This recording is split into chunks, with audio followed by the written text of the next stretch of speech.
வண்டி பார்த்தீங்கன்னா Ford Figo. இந்த வண்டி என்ன கம்ப்ளைண்ட்னு பார்த்தீங்கன்னா, கிளட்ச் வந்து லோடே இல்ல. சுத்தமாக கிளட்சை மிதிக்கிற ஒரு ஃபீலே இல்ல அப்படின்னு சொல்லி கஸ்டமர் வந்து நம்ம செட்டு கொண்டு வந்தாங்க. கஸ்டமர் வந்து திருச்சியிலேருந்து வரும்போது இந்த மாதிரி சடன் ஆயிடுச்சு. கஸ்டமர் எப்படியோ செகண்ட் கியரில் போட்டு இழுத்து கொண்டு வந்துட்டாங்க. அது மட்டும் இல்லாமல் இந்த வண்டி பார்த்திங்கன்னா 96,000 கிலோமீட்டர் ஓடிருக்கு. கிளட்ச் பிளேட்டு கவர் அசெம்பிளி சுத்தமாக மாற்றலையா, அதனால் வந்து அதையும் சேர்த்து நம்ம மாற்றி விட போகிறோம்.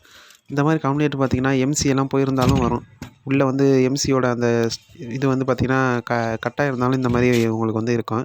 அதனால் நம்ம வந்து கிளட்ச்சு இது ஃபுல்லாக நம்ம மாற்ற போகிறோம். Clutch MC, clutch plate cover assembly, release bearing, இது எல்லாத்தையும் நம்ம வந்து செட்டாகவே மொத்தமாக மாற்ற போகிறோம். நம்ம பார்த்திங்கன்னா கியர் பாக்ஸில் உள்ள ஆயில் ஃபுல்லாத்தையும் ட்ரைன் பண்ணிவிட்டு பார்ப்போம். ஃபுல்லாக நம்ம வந்து ட்ரைன் பண்ணிட்டு தான் நம்ம வந்து கியர் பாக்ஸை இறக்க முடியும்.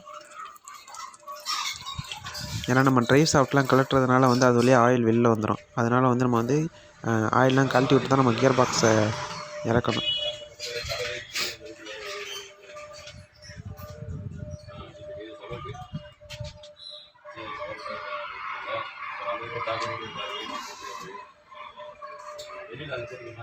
மேலே பார்த்திங்கன்னா நம்ம வந்து பேட்ரி ட்ரே மேலே எல்லாத்தையும் கழட்டிடலாம். அது மட்டும் இல்லாமல் நமக்கு வந்து இந்த வந்து தெர்மோஸ்டாட்டு இந்த இதில் பார்த்திங்கன்னா லீக்கு இருந்துச்சு. அதனால் பார்த்திங்கன்னா நம்ம வந்து அந்த ஓசையை நம்ம வந்து மாற்ற போகிறோம். நம்ம வந்து ஃபுல்லாக பிரித்தாச்சு. இனிமேல் நம்ம வந்து கியர் பாக்ஸை வந்து இறக்குற டவுன் பண்ணுறது மட்டும் தான் நமக்கு இனிமேல் வேலை. நான் வந்து ஃபுல்லாக இறக்கிட்டு கியர் பாக்ஸை இறக்கிட்டு உங்களுக்கு வந்து அந்த clutch plate cover assembly, release பிரேக்லாம் எப்படி இருக்குன்றதை வந்து உங்களுக்கு நான் காட்டுறேன், எந்த அளவுக்கு இருக்குன்னு.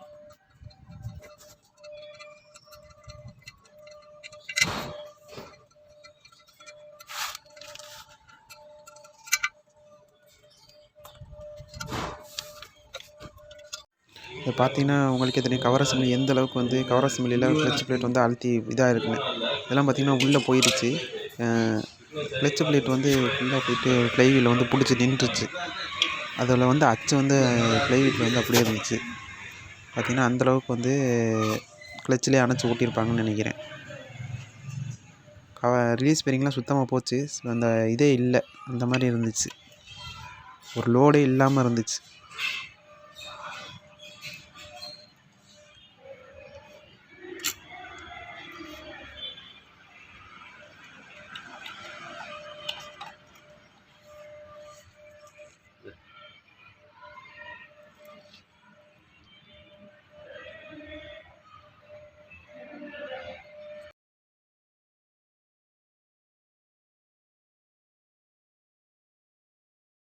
நம்ம புது கிளட்ச் பிளேட்டு கவர் அசெம்பிளி ஏற்றியாச்சு.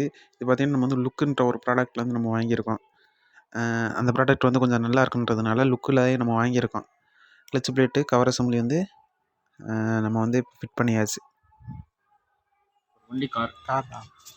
இதுக்கப்புறம் பார்த்திங்கன்னா நம்ம வந்து கியர் பாக்ஸையும் ஏற்றியாச்சு. கிட்டத்தட்ட ஃபுல்லாக ஆல்மோஸ்ட் வேலை முடிஞ்சிருச்சு. நம்ம இனிமேல் வந்து போர்டெலாம் டைட் வச்சுட்டு டைப் சாஃப்ட் மற்ற எல்லாத்தையும் மாற்றிட்டு பார்க்க வேண்டியதான். நம்ம வந்து கிளட்ச்சு எம்சியும் நம்ம வந்து மாற்றுற மாதிரி இருக்கும். அதனால் வந்து நம்ம வந்து கிளட்ச்சு எம்சி வந்து நம்ம வந்து கழட்டி எடுத்தாச்சு. பார்த்திங்கன்னா உங்களுக்கே தெரியும், இந்த இடத்துல தான் அந்த கிளட்ச்சு எம்சி வரும். கிளட்ச்சு எம்சி வந்து நம்ம கழட்டி எடுத்தாச்சு. இதான் வந்து அந்த பழைய எம்சி, அதில் உள்ள கிளட்ச்சு எம்சி. இது பார்த்திங்கன்னா சுத்தமாக வந்து ஒரு வேக்கமே இல்லை, அந்த மாதிரி இருந்துச்சு. வேக்கம் இல்லை, சுத்தமாக ஒன்றுமே வந்து எந்த ஒரு மூமெண்ட்டும் இல்லாமல் இருந்தது. அது மட்டும் இல்லாமல் இதில் வந்து இந்த இதுக்குள்ளே வந்து ஃபுல்லாக கட்டாயிருச்சு. அந்த ராடு பார்த்திங்கன்னா உங்களுக்கு வந்து உள்ளே இது வந்து கட்டாயிருச்சு. அதனால் வந்து சுத்தமாக வந்து கிளட்ச்சு வந்து வேக்கமே இல்லாமல் இருந்திருக்கு. இதுவும் நம்ம வந்து லுக்குன்ற ஒரு ப்ராடக்ட்லேருந்து தான் நம்ம வாங்கியிருக்கோம். இதான் வந்து புதுசு. இதை நம்ம ஃபிட் பண்ணதுக்கப்புறம் பார்த்திங்கன்னா வந்து அந்த கம்ப்ளைண்ட் பார்த்திங்கன்னா ஃபுல்லாக வந்து அரெஸ்ட் ஆகிருச்சு. இப்போ வந்து வண்டியில் வந்து எந்த கம்ப்ளைண்ட்டும் இல்லை. கஸ்டமருக்கு டெலிவரி கொடுத்தாச்சு.